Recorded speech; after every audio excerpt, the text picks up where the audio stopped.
మా వైసీపీ భయపడదు అంటున్నారు. ఏమంటారు మీరు? జీవితం అంతా లక్ష్మణరావు గారి గురించి మాట్లాడేటట్టుగా సరిపోయేటట్టు ప్రతిదీపట్ల దానికి ఆయన కూడా కావాల్సింది అదే. ఆయన విషయాన్ని పక్కన పెడితే పవన్ కళ్యాణ్ గారి వీడియో ఏది లక్ష్మణరావు గారికి వీడియో కట్ చేసి పవన్ కళ్యాణ్ గారు చూపించి అంత పవన్ కళ్యాణ్ అంత దిగజారిపోలేదు, లక్ష్మణరావు అంత పెద్దోడు అయిపోలేదు, ఇంటికి వచ్చిన తన్నది. కానీ ఇప్పుడు పవన్ కళ్యాణ్ అన్నది ఏంటంటే, ఇప్పుడు ఆయన చాలా మాట్లాడినాడు. అందులో ఏంటంటే 15 సంవత్సరాలు పూర్తుంటది అన్నాడు. మొట్టమొదటి పవన్ కళ్యాణ్ పార్టీ పెట్టింది తను ఒక సీఎం అవడం కోసం పార్టీ పెట్టాడు. రాజ్యాధికారులు మార్పు తీసుకొస్తానని ప్రకటించాడు. పార్టీ పెట్టింది జగన్మోహన్ రెడ్డికి, చంద్రబాబు నాయుడు గారికి, లోకేష్ గారికి ఎగ్నెస్ట్ గా పార్టీ పెట్టాడు. అయితే పుత్తెంటి పెట్టుకున్నాడంటే అనేక సార్లు చెప్పే మీ డిబేట్ లో కూడా గత చరిత్రను చూసుకుంటే మూడో ప్రత్యామ్నాయం వచ్చేటప్పుడు ఆ రెండు పార్టీలు ఒకటైపోతున్నారు. ఏదో రౌడీ దర్బార్ సినిమాలు విలన్లు ఇద్దరు ఒకటైపోయి హీరోని చంపేస్తారు అన్నట్టుగా ఒకటైపోయి మూడో ప్రత్యామ్నాయం రాకుండా ఓడించేస్తున్నారు. దాని తార్కాణం ఒక చిరంజీవి పార్టీ కావచ్చు, సర్దార్ గౌతులచ్చన్ పార్టీ కానీ ప్రతి ఒక్కరు కూడా నామరూపాలు లేకుండా పోయిన పార్టీలే.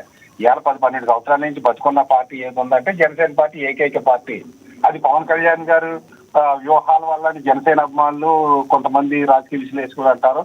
కేఎస్ ప్రసాద్ గారు లాంటి వాళ్ళు అయితే పవన్ కళ్యాణ్ గారు శాతకాంతాను అంటారు. రెండు కరెక్టే. నేను కేఎస్ ప్రసాద్ గారు తప్పు అని అంటోలే. అది పొత్తు ఎందుకు పెట్టుకున్నాడంటే ఇద్దరు బలమైన పార్టీలు, రెండు బలమైన సామాజిక వర్గాల మద్దతు ఉన్న పార్టీని ఓడించాలంటే పవన్ కళ్యాణ్ కానీ లేదా పవన్ కళ్యాణ్ మద్దతుదారులు కానీ సాధ్యం కాదు. కాబట్టి ఒకరితో పొత్తు పెట్టుకోవాలి. ఎవరితో పెట్టుకోవాలి? ఇద్దరిలోకి చంద్రబాబు నాయుడు దేవుడని పొత్తు పెట్టుకోలే. ఇద్దరిలో జగన్మోహన్ రెడ్డి గారి కంటే చంద్రబాబు నాయుడు కొంత మంచివాడు కాబట్టి రాష్ట్ర శ్రేయస్సు కోసం, తద్వారా తన పార్టీ బతకడం కోసం, రేపు పొద్దున తను రావాల్సిన మార్పు కోసం. అంతేగాని 15 సంవత్సరాలు నేను చంద్రబాబు నాయుడు సీఎం గానే అంగీకరిస్తాను, లేదా 15 సంవత్సరాలు లోకేష్ కింద సీఎం కింద అంగీకరిస్తాను నేను అంతా లేదండి. అతను నేను చాలా స్టేట్మెంట్లు ఇచ్చాడు. వెల్ఫేర్ స్కీమ్స్ కోసం ఆశించిన సమాజాన్ని నిర్మించాలి, తర్వాత మీరు తిరగబడే సమాజం రావాలి అని చాలా చెప్పాడండి. ఆయన ఏ సమాజాన్ని ఆశించినాడనే చెప్పాడు. అంతేగాని చంద్రబాబు నాయుడు ఏది చెప్తే అది మీరు అంగీకరించాలని అని అనలేదండి. ఇప్పుడు రేపు పొద్దున కూటమి వచ్చిన తర్వాత పవన్ కళ్యాణ్ సీఎం అవుతాడేమో, పవన్ కళ్యాణ్ సీఎం అవ్వకుండా ఏటేళ్ల కాలం చంద్రబాబు నాయుడిని లోకేష్ కొడుకు దేవాంశ్ బాబుని సీఎం చేయడానికి పవన్ కళ్యాణ్ పొత్తు పెట్టుకుంటే పవన్ కళ్యాణ్ పొత్తుకు ప్రజలు ఓట్లు వేసేస్తారు అనుకుంటారు. పవన్ కళ్యాణ్ ఆ మాత్రం తెలియదా? అంత చేతగానాడు పవన్ కళ్యాణ్. వాళ్ళ అన్నగారికి వ్యతిరేకంగా పార్టీ పెట్టినాడు పవన్ కళ్యాణ్ అనే వ్యక్తి. అన్నగారి యొక్క భావజాలానికి అన్నగారి కాంగ్రెస్ పార్టీలకు కలిపితే ఇష్టపడకుండా పార్టీ పెట్టిన వ్యక్తి, అన్నగారు ఇచ్చిన సహాయాన్ని నిరాకరించిన వ్యక్తి చంద్రబాబు నాయుడు. ఎంత అంటే చంద్రబాబు నాయుడు ఎదిరించడా తను ఎదగడం కోసం, తన అవకాశవాదం కోసం, తనకు ప్రజల్లో పార్టీ ఇమేజ్ పెరిగి ఒక గ్రౌండ్ తనకు మిగిలిన కులాల నుంచి మద్దతు కూడగొట్టడం కోసం తను పొత్తు అంటున్నాడు.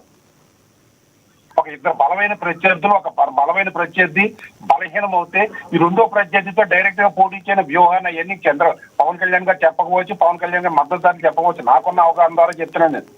రైట్. ఒకటి అక్షర్ సత్యం గారు, నిన్న పవన్ కళ్యాణ్ గారు మాట్లాడుతూ వైసీపీ వాళ్ళకి కొంతమందికి వైసీపీ సోషల్ మీడియాకైనా వాళ్ళు డైరెక్ట్గానే చెప్పారు, ఇదే విధంగా మీరు కన్నా తిడతా ఉంటే పర్యవసానాలు వేరుగా ఉన్నాయంటారు. దాన్ని ఎలా చూడాలంటారు? వైసీపీ అయితే దీన్ని తీవ్రంగా ఖండిస్తుంది. ఇప్పుడు వైసీపీ పవన్ కళ్యాణ్ కంటే దారుణంగా మాట్లాడే ఎవరైనా వ్యక్తి ఉన్నారని చెప్పి మాట్లాడుతున్నారు. ఏమనాలి? పవన్ కళ్యాణ్ ఏమన్నాడండి? ప్రభుత్వ మీటింగ్ లో పిల్లల గురించి మాట్లాడా, సంకుర్రం పిల్లల దగ్గర గురించి మాట్లాడా, లేదా కోడికత్తిని వాడుకున్నాడా, లేదా హెలికాప్టర్ పౌరాలు కొట్టను వాడుకున్నాడా, లేదా గొడ్డల పోటును వాడుకున్నాడా? ఏం వాడుకున్నాడండి పవన్ కళ్యాణ్? చెల్లిని వాడుకున్నాడా, తల్లిని వాడుకున్నాడా? ఏం వాడుకున్నాడు పవన్ కళ్యాణ్? అంటే ప్రత్యేక ఆంధ్ర ఉద్యమం వచ్చింది, పవన్ కళ్యాణ్ పార్టీ పెట్టినాడు, ఆ ఉద్యమాన్ని ఏమైనా వాడుకున్నాడా? లేదా తన కులాన్ని ఏమైనా రెచ్చగొట్టాడు, కులానికి అన్యాయం జరుగుతుందని? లేదా ఏం వాడుకుంటున్నాడంటే తన రాజకీయం చేసుకోవాలి. ఒక పక్కనేమో ఒక పార్టీ ఏమో కొడుకును ప్రమోట్ చేసుకోవడానికి రాజకీయాలు చేసుకుపోతుంటే, మరొక వ్యక్తిని మరొకసారి సీఎం అవ్వాలి అని రాజకీయం చేసుకుపోతుంటే, తన కులాన్ని, తన మతాన్ని, తన పార్టీని, తన బంధువుని దగ్గర చేరనివ్వకుండా తనకు ఉన్నంత వరకు ప్రజల గురించి పట్టించుకుంటున్న వ్యక్తి పవన్ కళ్యాణ్ అండి. ఎస్, చివరిగా చెప్పండి సార్ అక్షర్ సత్యం గారు, నిన్న జరిగిన సభ గురించి మీరేమంటారు? సూచిక ప్రాయం 1 minute లో కంక్లూడ్ చేయండి సార్, సమయం తక్కువ ఉంది కొంచెం. సార్ అయినా నిన్న సభలో అయితే అతను ఇంకా రాజకీయ నాయకుడు కాదండి. రైట్, ప్రజల కోసం, మార్పు కోసం ఒక సిద్ధాంతకర్త తను అనుకున్నది అవుతుంది అనుకుంటాడు, కానీ జరగదని నేను అర్థం కావట్లే. ఇప్పుడు కిలో 2 రూపాయలు బియ్యం కోసం అలవాటు పడి 2000 రూపాయలు ఓటుకి అలవాటు పడి ఒక బిర్యానీ ప్యాకెట్ కలిపోయిన ఓటరు నీకు వెల్ఫేర్ స్కీములు లేని సమాజాన్ని నిర్మిస్తానంటే ఎవడోటి ఎత్తాడండి ఈ రోజున? ఒక పక్కనమ్మో తన పార్టీ బలపెట్టుకుంటూ తన కొడుకుని బలపెట్టుకుంటూ తన మిత్రులు పోతుంటే తన ప్రత్యర్థి మిత్రుడు కలిపి ఒకరికొకరు పరోక్షంగా సాయం చేసుకుంటూ ఉంటే ఇతను ఏదో మార్పు సాధించేస్తాను అనుకుంటాడు. అది రాజకీయ నాయకులు మార్పు ఆయన పరిణతి చెందిన తర్వాత రాజకీయ నాయకులు మార్పు సాధించిన తర్వాతే పవన్ కళ్యాణ్ అనుకున్న సాధించగలిగాని అప్పటి వరకు కూడా ఆ రెండు పార్టీల ఉచ్చులో పవన్ కళ్యాణ్ పట్టాడమని జనాలు భావిస్తున్నా, పడకుండా ఉండడం కోసం అతను నాటకాలు ఆడుతున్నాడని నేను భావిస్తున్నా. రైట్ సత్యం గారు, మీ అభిప్రాయం. వైసీపీ వాళ్ళు ఒక్క నిమిషం సార్, వైసీపీ వాళ్ళు ఏంటంటే తెలుగుదేశం జనసేన కలిసి పోటీ చేస్తుంటే జనసేన పెరుగుతుంది, తెలుగుదేశం పెరిగినా పర్లేదు జనసేన పెరగకూడదని వైసీపీ అనుకుంటుంది, వైసీపీ ఉన్నా పర్లేదు జనసేన పెరగకూడదని తెలుగుదేశం అనుకుంటుంది. వీళ్ళిద్దరిని ఎలా నాటకాలు ఆడించాలో పవన్ కళ్యాణ్కి తెలిసండి. పవన్ కళ్యాణ్ అంత చేతకాల రాజకీయ నాయకుడు కాదు, మనకి అలా కనిపించడాడు అంటే 15 సంవత్సరాలు పుట్టన్నది. కేఎస్ ప్రసాద్ గారు నవ్వుతున్నారు. నవ్వుతారు, ఖచ్చితంగా నవ్వుతారు. ఎందుకంటే కేఎస్ ప్రసాద్ గారు ఎప్పుడు ఇప్పుడు కేఎస్ ప్రసాద్ గారు అంటే నాకు చాలా ఇష్టం నాకు. కానీ ఆయన ఎప్పుడు కూడా నిజాయితీగా మాట్లాడి ఎంతసేపు వైసీపీకి అనుకూలంగా ఆయన మాట్లాడి నేను ఇప్పుడు నాకు చూడండి